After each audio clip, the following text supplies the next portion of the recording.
Hello there, World of Tankers. Welcome to the channel. Hopefully all of you are doing well out there. I'm, of course, your host, World of Blitz, and in today's video, we're going to be talking about the auto-reloaders in World of Tanks Blitz and why most people are very, very wrong about the damage per minute posted. Now, there have been a lot of people I've talked to about the Kranvagn, the Progetto 65, that like to say because they're auto-reloaders, they're bad tanks on the DPM. That's why a lot of people say that the Kranvagn shouldn't be played in tournament, because it has statistically posted the worst base DPM in Tier 10, sitting at 1968. But really, that argument doesn't hold up in any way, shape, or form, and we can very easily prove that by pulling out the calculator. Now, the best way to actually use the DPM, which I didn't realize until a couple months back when I crunched the numbers on the Kranvagn, but the best way to actually use the DPM is shoot off the entire clip and then use it as a single shot gun. And the reason for that being is because if you use the base reload of 11.25 seconds, of course if we get 60 and divide that by 11.25, you are going to get a reload of 5.33 rounds a minute. So you put those 5.33 rounds a minute, you multiply that by 400, and this tank actually has a base damage per minute of 2133, which is just about the same as the VK72.01K. Now, that is what the base DPM we're writing off of is, because the way Wargaming does it is they use the base DPM is all 3 shells added into the equation, which doesn't really make sense. So this is how much DPM you have for the first shell being non-stop shot for the entire minute. So that is 2133 DPM. So now what you want to do with that 2100 DPM is you're going to add 1200 on because, oh wait, this is an auto reloader. It gets a clip of 1200 damage. So what you do is technically, when I play this tank, I'm going to do 1200 damage and then add on the 2133 DPM after that, because I'm going to be shooting this tank like a normal shot, and you're actually having about 3000 base DPM on this vehicle if you give or take the 7.5 seconds it takes for you to shoot off all 3 of the shells. So really, that's very, very good DPM. Now, of course, the DPM will slowly drop every singular clip. If you add on another, let's say, 2100 DPM after that, which is, of course, the next one, and then you divide that by 60, of course, your DPM, or I messed that up, but of course, your DPM is going to go down to like 2700 and then 2400. It is going to slowly drop every single time you use the gun. But nonetheless, I accidentally opened up my settings there, but nonetheless, your DPM is still very strong in the Kranvagn if you use the clip correctly, because you're never really using a tank's full DPM anyway, are you? You're not going to be sitting there and using your WZ-113's 3,440 base DPM every single second you have. So a vehicle like the Kranvagn that's able to use its bad DPM but store shells giving it a much higher base DPM is actually really, really nice. And it goes the same way for the Progetto 65. If you, once again, you get that DPM that it has a base, I think it's around 2500-ish, 2600 base if you use the standard shell, and then you add on the 1050 damage, this thing actually has about 3500 base DPM if you use that clip. So let's, of course, pull out the Kranvagn and just test that right now. So this is actually why, at least for my tournament strategies, I have a lot of Kranvagns. In fact, one of them, I have 4 to 5 Krans placed. And the funniest part is that it works quite well. The reason for that being is because how do you push on a tank that's going to clip 1200 of your hit points off if you push it? You may have more DPM after it clips, but you've still lost the majority of your health in that push, and by then the Kranvagn, sitting at 2800 hit points, will still out DPM you and kill you. So we're going to push our way up the bridge. This is, of course, Nube, one of the best maps to play the Kranvagn on because it is such a strong haul-down vehicle. Now, unfortunately, this Foch is, he's special, but we'll be making our way over there. Hopefully, my IS-4 good. Okay, the IS-4 knows where he's going, so let's make our way up the mighty bridge. Sadly, we wasted a bit of our speed boost there, but nonetheless, we've already gotten 2 shells loaded in, so that's 800 of the 1200 in the clip, and 1 more, and we're going to have 1200. Now, the reason I wanted to make this video was to specifically talk about why auto-reloaders are such a fantastic idea to grind, and why they're so flexible. This tank is really flexible, and there are some scenarios where the DPM really does hurt. You know, there's areas where you've unloaded your clip, or you really needed to get that second shell out, and you just couldn't wait any longer, and you had the fire. There are scenarios where the long reload can be a pain in the butt.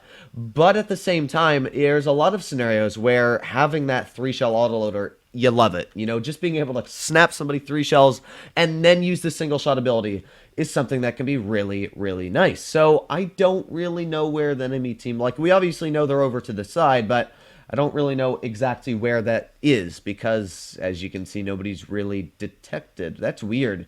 Normally you expect them to be spotted. This is like a tournament strategy right now, but I'm going to be making my way. There's actually the AMX-31er. Let's get a nice snap right into him there, of course, and he kills my driver. God, this Kron's got such a bad driver. That's one of the big killers of the Kranvagn is the driver on the tank. Oh boy, is it bad. But right now, we are reloading that third shell in our clip to get back that shell, and that's pretty good for us because that means now we can push our way over to the Tortoise. Maybe we can get some shells into the enemy object 268 as well. This is where the vehicle does a very solid job of getting out damage. So we're going to back up here, maybe get another nice shot into the mouse. There you go. That's 2 shots into that mouse, and maybe, just maybe, we're going to get a third one out and fire. So there you go. That is 3 shells taken out into the mouse legionary. That is 1,200 damage there.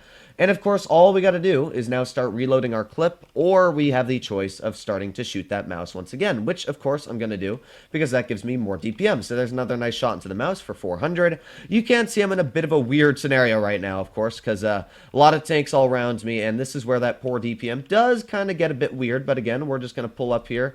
Oh, wow, I thought that didn't pen for a second. But again, we're still getting nice shots out. Pretty good stuff going for us so far. T95's pulling around the corner, so we're just going to drive our ways on forwards here.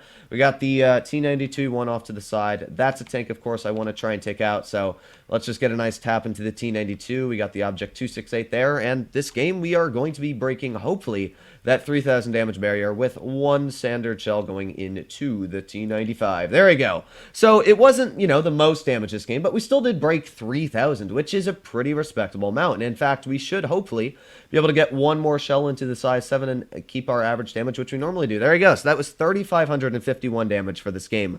I can definitely say that that's just about as much damage as you probably would have gotten out with a vehicle like the WZ-113, the IS-4, the E-100, the VK. Like, you can see this was really, really easy. Having that auto-reloader capability gives you the ability to get out nice shells like that onto the IS-7, where, if you were a clipper, you might not have been able to get that clip out because you're constant reloading that clip. 3,666 damage, a very strong amount. I got that full clip out on that mouse for 1,200, and then I was able to get another standard shell into him. I was able to use this like a single shot vehicle and pretty much shoot every second I had, and that's why, for the minute and a half I was shooting, and plus, I was able to do 3,600 damage. So that's a good example to show why the Kranvagn is such a strong vehicle. I would highly suggest for anybody that does not have the Kranvagn researched that this is the tank line you go for. Because personally, I think the Kran is the best tier 10 heavy you can get currently. It's got great gun depression. Of course, the AMX M4 is really good as well, but, well, yeah, that's not a tech tree vehicle. So the Kranvagn has got 9 degrees of gun depression. It's got 400 damage with 3 shells. It's got that auto-reloader capability, which makes it very, very flexible. And it's got just fantastic hull-down armor and 2,800 hit points. It really has everything going for it. But not only is the Kranvagn really good, let's make our way over to the Progetto 65. Now, let's hopefully get into another really good battle here, because the Progetto, just like the Kran, is really nice on the auto-reloading capability. Now, I will say the Kranvagn gets quite boring. That's the real issue I have with the tank is, after a while, you're just like, oh, okay, we won another game, or yeah, whatever, I did 3K and lost. That's usually how it is for me. So the Kran can get quite boring, where the Progetto, because it's got a much quicker reload, it's only 350 alpha, and it's got more DPM, it's got a much nicer reload on the shell. So you can see your first shell reload's quite quick, and this is the longest shell. The second one's way quicker at only like 5 seconds. So that's one thing that's really nice. The Progetto is also quick, so if you like quicker tanks, the Progetto 65 is definitely a better entry into the auto-reloaders. But we got to be careful here. The enemy team's got a lot of fast tanks. Even their heavies are very, very fast, which is, not necessarily the best feeling. Yeah, there's the 57 heavy. Oof, bouncing off of his turret. Not necessarily what I want right there. We got the 50B, though. Nice tap into that 50B for 417. And we got to bounce right onto the top of our mantlet for 300. That would be the 62A, seeming to be camping up on the rails. Now, that was good so far. As you can see, we're getting our 3 shells loaded back into the tank already, which is really, really good. You want to get your shells loaded in. Now, we are spotted, which isn't the best, but maybe we can get some nice shells out onto the enemy tanks. We got the 62A right out in the front line here, who obviously I'd like to get a shell out into. Oh man, this 57 heavy is just really getting those lucky bounces right now, isn't he? So what I'm going to do is I'm going to try and make my way off to the side here. Let's see if we can get into cover. Yeah, we're just going to drive away. I'm going to drive as quickly as possible. Wow, that 5A really trying to target me there. Okay, we're going to drive away.